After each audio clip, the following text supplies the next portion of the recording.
Hey everybody, this is Dr. Gibbs. So today I want to talk to you guys about the women's hormone replacement and the Women's Health Initiative. So if you're listening to this and you're not a physician, please keep in mind scientific proof is not nearly as black and white as people think. And in order to make treatment decisions for individual people, sometimes we doctors have to consider evidence that's not nearly as absolute as we would like. So this is not meant to be medical advice, and you should consult your own physician for any medical issues or diagnoses you may have. Now, many of you already know what the Women's Health Initiative was and the negative results that its release had on the evolution of hormone therapy in women's health. So, for those who don't, bear with me a minute while we talk a bit about the history of women's hormone replacement. So, there was an article very recently in the New York Times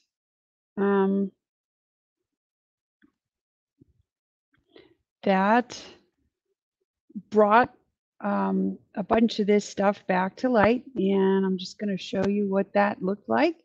There it is, and it was written by a woman named Susan Dominus. I heartily agree with just about everything that she put in there, and a couple of people that I know pretty well were quoted in that article, and I think she's pretty right on about that. So let's talk a little bit about what's going on here. So many before wait a minute.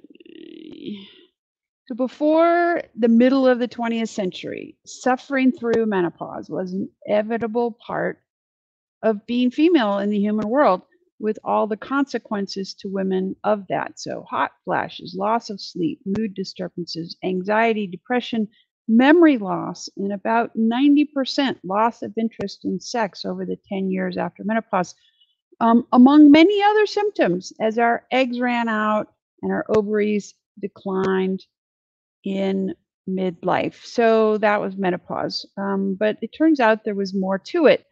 But in the middle of the 20th century, Premarin was manufactured from pregnant mare urine. They figured out what estrogen was, and they decided they could manufacture it from pregnant mare urine. It was introduced in the 1940s, and hallelujah, all those symptoms could be stopped.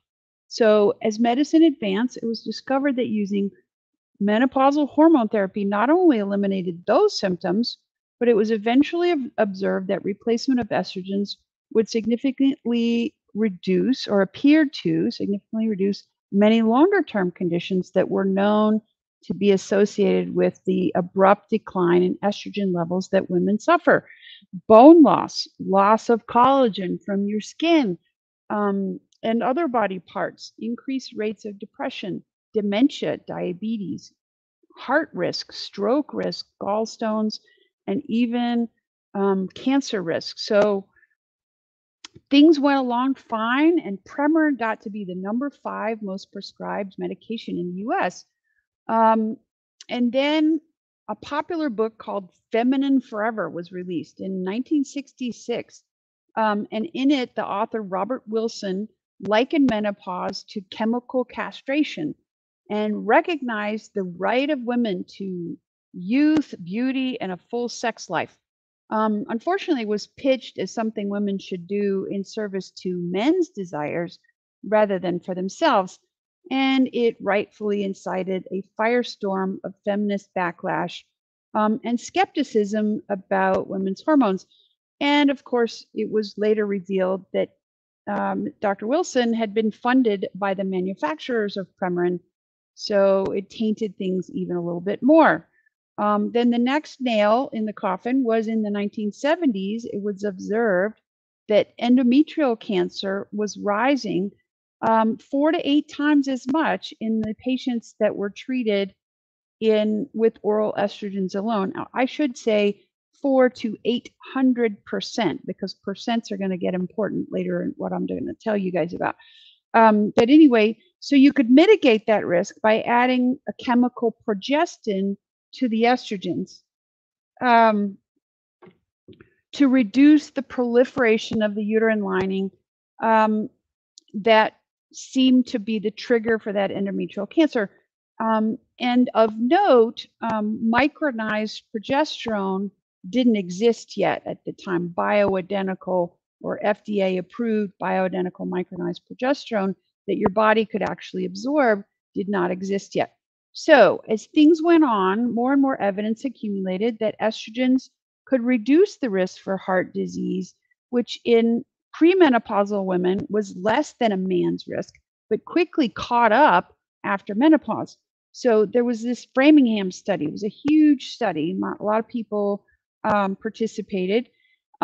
They reported a 50% reduction in hip fracture deaths in women, 40 to 50% reduction in cardiovascular disease, a decrease in colon cancer, 35% reduction in Alzheimer's disease. That's huge. That's huge. I mean, keep in mind, there is no cure for Alzheimer's disease, and it is double in women what it is in men. So 35% reduction, that's an amazing treatment because there is no effective treatment for Alzheimer's disease once it hits. And no increase in breast cancer, even when used for 15 years. And women were living on average 3 years longer, according to the Framingham study. Now, another very large study that was released in 1991 seemed to confirm those benefits and also reported a 50% reduction in heart risk. This was the nurses study among nurses who used hormone replacement therapy, 50% reduction in heart risk. But it was plagued with something that doctors call healthy user bias. And what healthy user bias means is that they couldn't be sure that the benefit was due to the treatment or to the fact that the women who chose the treatment were more health conscious and health aware anyway, and were therefore healthier anyway. And so that's what caused them to do better. So researchers were very rightly concerned whether the benefit was real or not. Scientists also continue to worry about the safety of menopausal hormone therapy. And so this prompted the creation of the Women's Health Initiative by the NIH. Now, this was a huge study, 40-center study. And the researchers set out to, quote unquote, prove the cardiovascular benefits of hormone replacement therapy when they started recruiting people for the study in 1999. So this was the first large prospective randomized trial. And what that means is that you choose the subjects ahead of time, and then you take half of them and you give them placebo, and you take half of them and you give them whatever the intervention is. So that's prospective randomized. So 40 centers, many, many authors, over 27,000 women were enrolled in this study. And there were 4 arms of the study. So the first 2 arms of the study were women who had not had a hysterectomy. And so they were given Premarin and Provera, which is a synthetic progestin, to protect them while they're on the hormone from uterine cancer, as I explained a little bit earlier. The second 2 arms of the study were in people who had a hysterectomy already, so they were thought not to need a progestin, so they were given Premarin by itself, or they were given a placebo. So they also chose Prempro, and both of these are, chemical hormone analogs. They are not, excuse me, I'm just pulling my shirt the wrong way. They are not identical to the estrogen and the progesterone that we have in our body. And the reason they chose Prempro was because it was at one time the number 5 prescription in the US. It was the most common form of hormone therapy at the time. And so that was what they decided that they should use. And at the time, that made pretty good sense. And according to an interview that I listened to with Joanne Manson, who is now the lead author who's still involved in the study, they chose women purposely who were asymptomatic as far as menopause symptoms because, one, they didn't want the women to know whether they were on the placebo or on the intervention because the placebo effect is real, and they just didn't want that to affect the study. So they chose these asymptomatic women, and that had a couple of effects. One of them is menopause symptoms. They were originally thought to last, a couple years, whatever. But no, menopause symptoms, including the hot flashes and the night sweats and the mood changes and the memory and all that business, can last 10 years or more. So they had to wait until the women were at least 10 years out from menopause to enroll them in the study. And so what that meant is that the women that they chose were significantly older than women who were just coming into menopause. And when women who were recently having undergone menopause were really vastly underrepresented in the study samples because they had to be asymptomatic to be enrolled. Also, the assertions that they were all healthy women was not really true. 35% of the women were overweight and another 36% were obese. And obesity alone confers an elevated risk of breast cancer. Another thing is that over 50% of the women were smokers. So that is, it's a little bit odd and a little bit suspicious to me and to a lot of people who have analyzed this study. Anyway, they said another reason why they chose women of an age like that was because since their aim was to prove or disprove coronary artery disease, and they only had 8 years of the intervention planned, they chose women where that finding was likely to show up sooner. So women in their 60s and 70s, so they could get significant results faster. So on average, the women in the study were 63. That means half of the women were over 63, and some of them were well into their 70s. So, in hindsight, they could not have picked worse candidates on whom to initiate hormone replacement therapy if they had tried on purpose. Then, in July of 2002, Jacques Rousseau, who was one of the lead investigators, and two other the lead investigators, stopped the study. They neglected to tell anybody that it was just the Prempro arm that they stopped, and they went to the press with a press release even before they printed the scientific results in the JAMA. And he told the press that the risks of HRT outweighed the benefits, and I quote, "The NIH has stopped early the Women's Health Initiative, a major clinical trial of the risks and benefits of combined estrogen progesterone in healthy menopausal women due to an increased risk of invasive breast cancer." And they went on to say that combined with a placebo, the estrogen progesterone HRT was shown to cause increased risk of heart attack, increased risk of stroke, increased risk of blood clots, increased risk of breast cancer, reduced risk of colorectal cancer, and fewer fractures, and no protection against mild cognitive impairment and increased risk of dementia. So the increased risk of getting breast cancer that they gave as 26%, heart attack 29%, stroke 41%, blood clots 50%, as they reported it. And so they said they were stopping the study because the results were approaching clinical significance.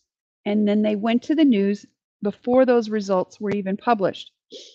They made no mention at the time that they were quietly continuing the estrogen alone arms of the study. And then, of course, everybody started freaking out. The news headlines read, "Estrogen causes breast cancer." And no amount of explaining or reanalyzing over the last 20 years, because it's been 20 years now, has been able to reverse that false belief from the American psyche. And over the years that followed, they continue to update the results and insist that the results justified their alarming methods of reporting. But they were not correct. They were wrong, because by the time the study actually ended in 2006, and when they re-reported it in 2013, because they continued to follow the women long after the study trial was over, the apparent increased risk had vanished in all the arms of the study.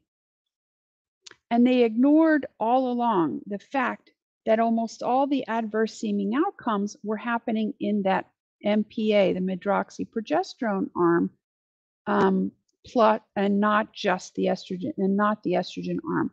Now, Robert Langer, who was one of the investigators on the study, finally went public in 2017, saying that originally the bulk of the investigating researchers had been actively excluded from correcting those critical initial misinterpretations in the findings before the original study went to press. So why did they do it? It really does reek of conspiracy, doesn't it? So the answer lies in the social psychology phenomenon called confirmation bias. What confirmation bias is, and this has been proven over and over again, is that what a person believes, they will seek out evidence to confirm. There's another bias, and it's called the negativity bias, and that is if people will believe something negative and pay attention to something negative before they will pay attention to something positive. All right, so this principal investigator, Jacques Rousseau, had a known agenda. He was a cardiologist who was convinced for some reason or another that replacing hormones was risky. He wasn't a bad guy, but he just really thought that replacing hormones was risky and ill-advised. And in 1996, when the study had barely begun, he published an editorial that indicated that he thought someone should, and I quote, put the brakes on the HRT bandwagon. Well, he managed to do just that. He was also quoted after the press conference, the 2002 press conference, as saying that his intent was to shake up the medical establishment and that they were intentionally going for high impact in releasing the findings the way they did.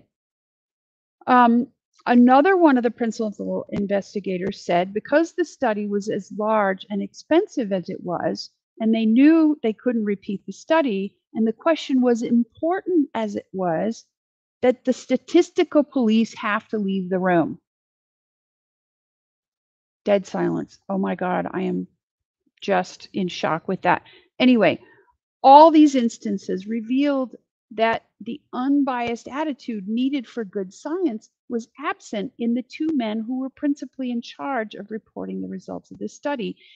And they felt like they needed to justify the mind-boggling expense of NIH money, which was, this study was almost $1 billion on some significant finding. Dr. Rousseau also started out by saying that the findings had broad applicability, emphasizing that the trial found no difference in risk by age.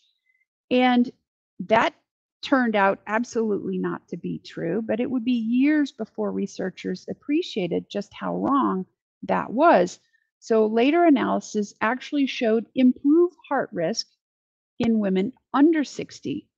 And the risk actually doesn't reach significance unless hormones were first started by women who were 20 years out from menopause. The other thing that they did wrong is that they tended to use data mining to prove their points. So this is a way that studies with large data sets can be manipulated, and subgroups are singled out and reported to prove almost any finding. So I'm going to give you an example of a data mining finding.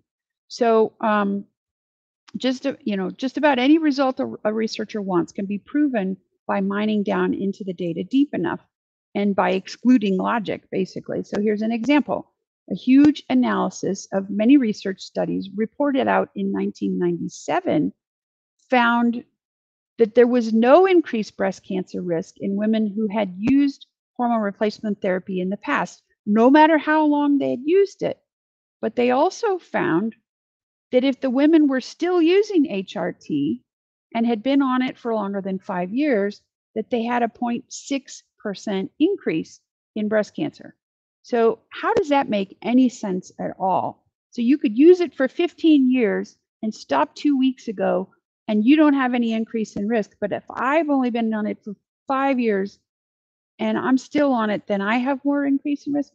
That it makes zero sense. So the details about how many women constituted that 0.6% increase was not reported, but that 0.6% was not statistically significant. And it should be obvious that the researchers were really looking for any subset that they could choose that justified their belief that hormone replacement caused an increase in breast cancer. So the smaller the subset, the more likely it is that random chance is what caused those results. So there was one other one, a Swedish study that was cited as showing increased risk in a subset. So this was a very large study. It was a retrospective study, but it was of every prescription given to Swedish women over a number of years, and then matched with an equal number of women the same ages who had not taken hormone. So they looked at that data, and then they picked a small subset of that data, and there were 8 excess breast cancers in the estrogen and progesterone group. But once again, in the subset of estrogen alone, they showed less risk of breast cancer. So once again, they had narrowed things down to where the size of the sample was small enough that random chance was probably what caused the result that they reported. All right, now, it is understandable that people are worried about breast cancer. It is common enough that 1 in 8 women will contract it if they lived to be age 85. But statistically, it's nowhere near as deadly as heart disease. Up to 90% of women who are treated for breast cancer will be cured without a recurrence. So heart disease is present in just as many women, but kills 10 times as many women. And colon cancer is present about half as often, but it kills over 1/3 of the people who contract it. It's also true that there were problems with hormone replacement therapy given as it was when the study began. So the use of Prempro had really become institutionalized. There was only one dose. It wasn't measurable or detectable in women's blood, as true estradiol and progesterone are. So nobody knew what the optimal dose was to minimize side effects, or of what specific agents we should use, or which hormones women needed. And fewer physicians were really trying the newer and potentially better formulations and administration methods as they came available. They were just giving everybody Prempro because it was easy. Write the script, boom, you're done. So people continued on it despite not knowing for sure if there were long-term risks.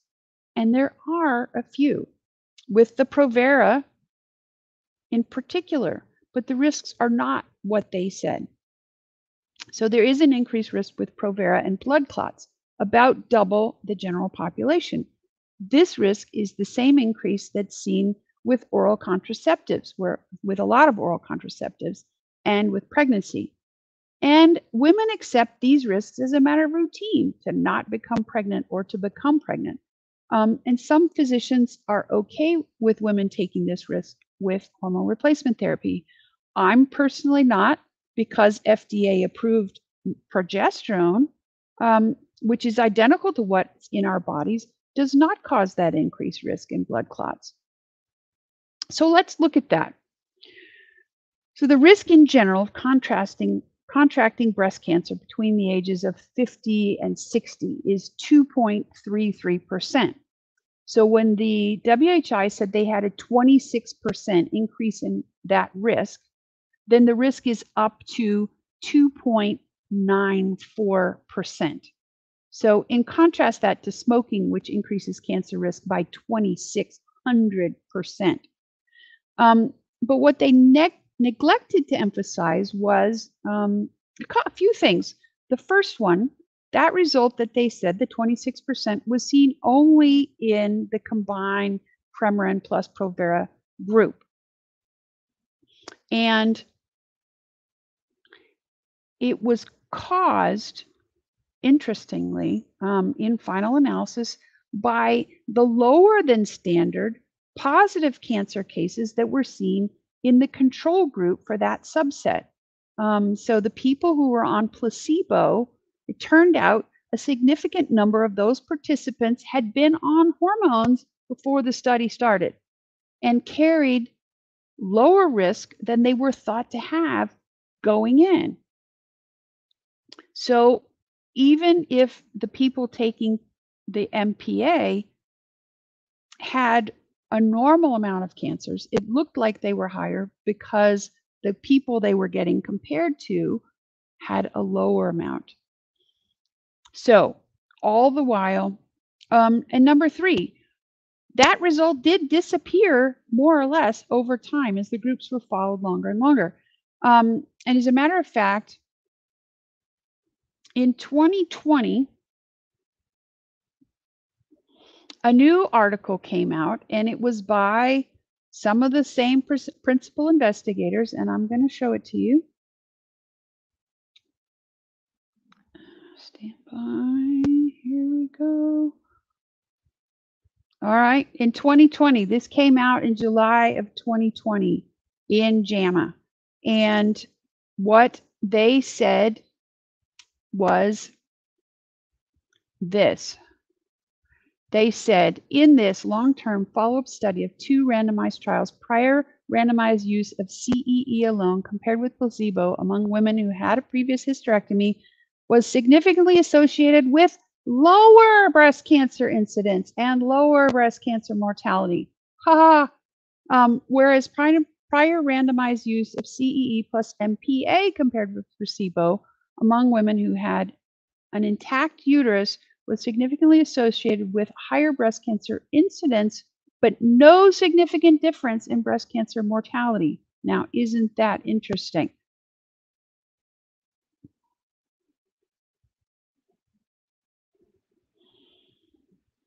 All right. So, and interestingly, they published this in 2020. Well, what was going on in 2020? COVID pandemic, anybody? So did anybody pay attention to this? Not very many people. Anyway, so they selected women least likely to benefit and most likely to suffer complications.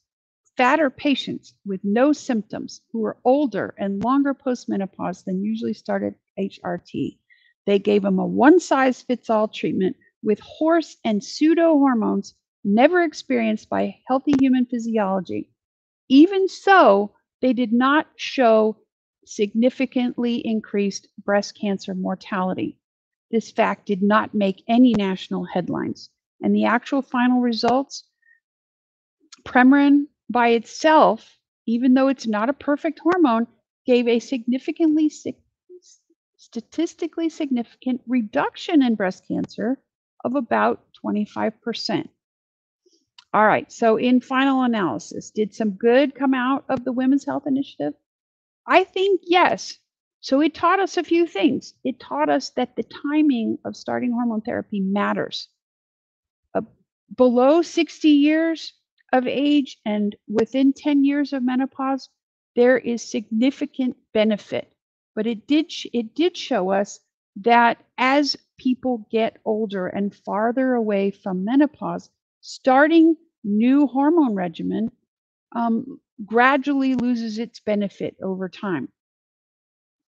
It also taught us that the synthetic progestins, particularly MPA, have problems, the most definite and concrete one being the increased risk of pulmonary embolisms and elevated clots. So believers in hormone therapy since then are trying to improve. How? First of all, they're trying to understand normal physiology and hormone balance. They're using the laboratory to identify and follow patients to find out who needs what kind of hormone. And they're giving real hormones in benign doses via safe routes. So if you are a patient, don't settle for no hormones. If you're a doctor, listen to your patient and find out what the data actually is, because there's so much more out there. Anyway, I cannot highly enough, if you are still skeptical, this book by Avram Blooming and Carol Tavris goes into readable but fairly nitpicking detail over all of the studies that really do strongly convince me and many others that estrogen replacement therapy does not trigger breast cancer. Does not. So that's it for now. I'm Dana Gibbs, MD. I'm an integrative physician in North Texas, where I help people address their thyroid and other hormone imbalances. If you have questions you'd like to see addressed on a future live session, please email me at drgibbs@danagibbsmd.com.